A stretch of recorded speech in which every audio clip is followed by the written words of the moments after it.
Tantrums are a normal part of toddler development, but that doesn't mean they are easy to deal with.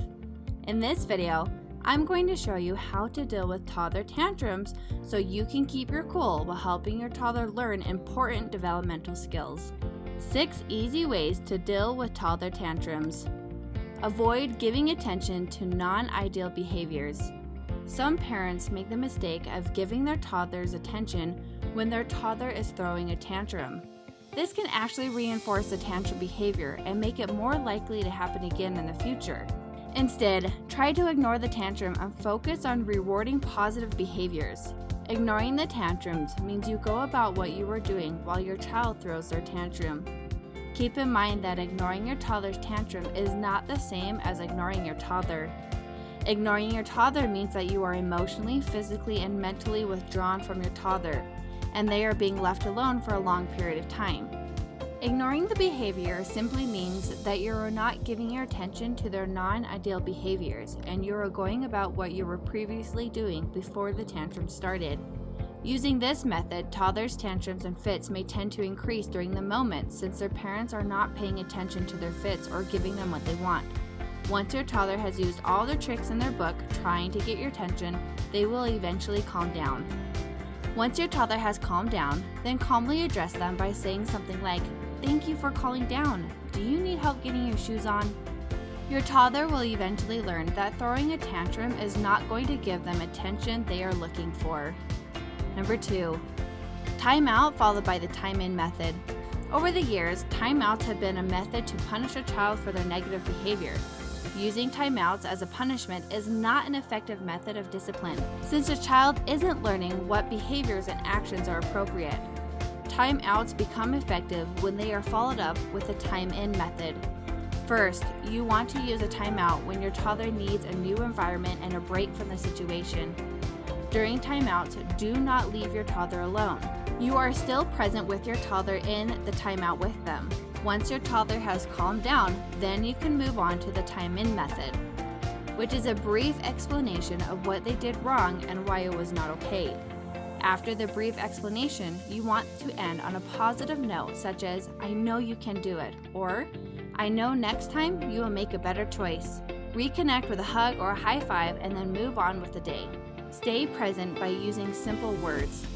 A toddler's tantrum is not a time to rationalize, especially with toddlers who are younger than 3. When a child is 3 and older, they start to understand rationalization, and parents can start rationalizing with their child once their child has calmed down. In the heat of the moment, stay present with your toddler using simple phrases such as, "I am here for you," or "Would you like a hug?" One way to help your child calm down is by modeling calmness. When you can remain calm during these moments with your toddler, they are likely to calm down much quicker. Connect before correction. Before any lesson can be taught, parents need to first connect with their toddlers. If your toddler is throwing things or hitting during their tantrum, avoid scolding your toddler and instead say, "I can see that you are angry and it's not okay to hit." It's okay for parents to acknowledge their toddler's feelings, but not approve of their non-ideal behaviors or actions. Address your toddler's feelings and set boundaries on inappropriate actions. Toddlers need to know that it's okay to feel any emotion that they are feeling, but not all actions are appropriate. Respond instead of react. When a toddler is in the middle of a tantrum, they are not in the state of mind to listen to reason. It can be helpful for parents to remember this when they are responding to their toddler's tantrums instead of reacting. Toddlers will not understand or listen to anything that is being said during their tantrums. Once your toddler has calmed down, start to talk about what happened and use the time-in method mentioned previously. Tell your toddler what to do instead of what not to do. This is a very helpful strategy when it comes to preventing tantrums, as it can often prevent a tantrum from happening, especially if your toddler gets easily triggered by the word no or don't. Instead of telling your toddler, "Stop hitting," you say, "Please keep your hands to yourself." Or instead of saying, "Stop throwing food off the table," say, "Food stays on your plate or goes in your mouth." Toddlers are much more likely to respond better when told what to do instead of what not to do. Now that we have covered how to deal with tantrums, let's go into what causes tantrums to happen. What causes tantrums to happen? Sometimes tantrums seem random. For example, maybe your toddler threw a tantrum because you handed them a blue cup instead of a yellow cup, or if you put on the wrong shoes. Even though sometimes tantrums seem random and happen for no reason, there is always a cause or a reason behind your toddler's tantrums. Here is a list of some possible triggers: hunger, overtired, the word no, a transition such as being dropped off at daycare or being picked up from daycare, independence such as not being able to make their own choices. When your toddler throws a tantrum, look for possible reasons why your toddler is throwing their tantrum. When you can meet your toddler's needs, then there is no need for your toddler to throw a tantrum. How to prevent tantrums from happening in the first place? Tantrums are going to happen. They are a normal developmental phase toddlers experience. However, there are many ways that you can help decrease the frequency of toddlers' tantrums. The best way to deal with a tantrum is by preventing it from happening in the first place.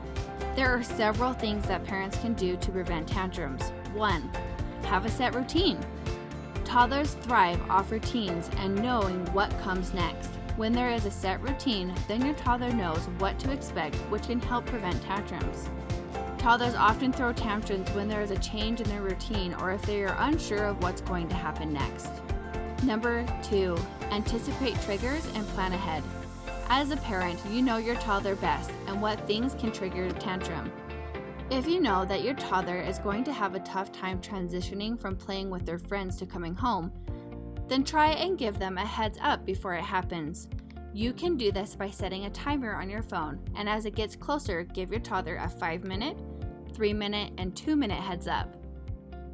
Toddlers do not like surprises, especially when it comes to change. Plan ahead by making sure your toddler gets their nap, is fed, or has snacks when away from home. When you plan ahead and prepare for possible tantrums, you will much more likely be able to prevent it. You can do this by setting expectations beforehand. For example, if your toddler usually throws a tantrum while you are grocery shopping because they want candy, plan ahead by making sure your toddler is fed before going shopping, has their favorite toy to help entertain themselves, and set the expectation that you are not going to buy any treats and that you are only going to get what's on the shopping list. If your toddler asks or throws a tantrum for a treat, state the boundaries again, acknowledge feelings, and then redirect their behavior. Number 3, avoid situations that could trigger a tantrum. There will be times when you cannot prevent a tantrum from happening, no matter how hard you try. However, there are things to avoid that could trigger a tantrum. If your toddler is hungry, avoid going grocery shopping or being in places where they could see food that they want but cannot have. If your toddler is getting overly tired, try to avoid being in situations where they would be around other children or in places with a lot of stimulation. Toddlers can often throw tantrums when they are overwhelmed by their surroundings. If you know that your toddler is going to be in a situation that could trigger a tantrum, avoid it if possible. Number 4, allow your toddler to make choices.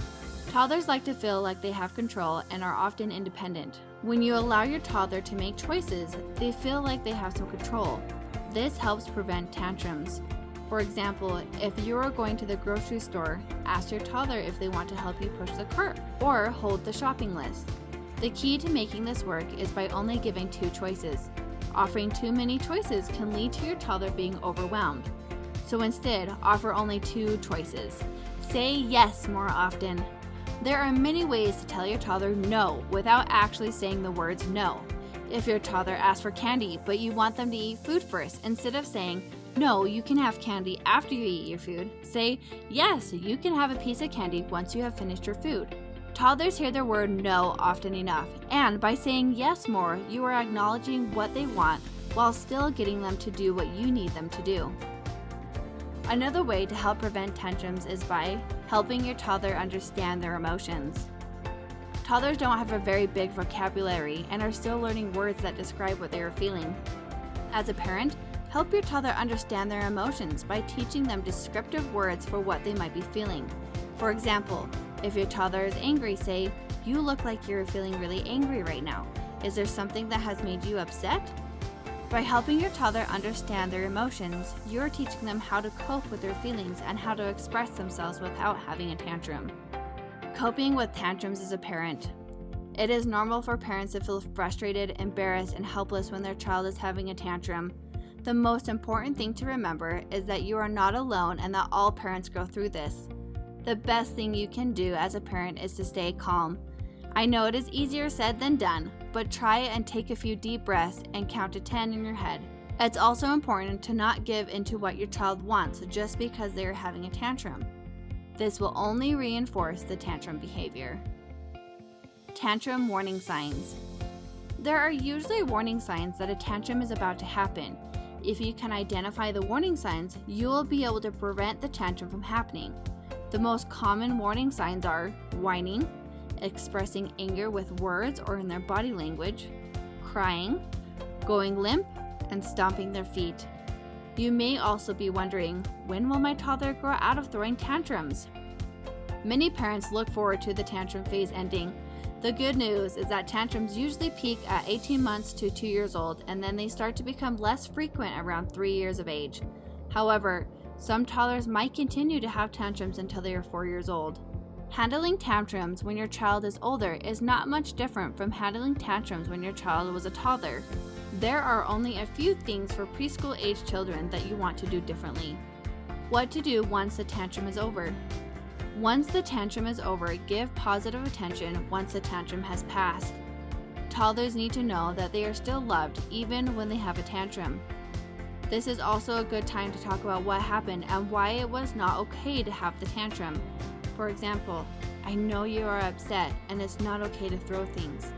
It's important to talk to your child about what happened.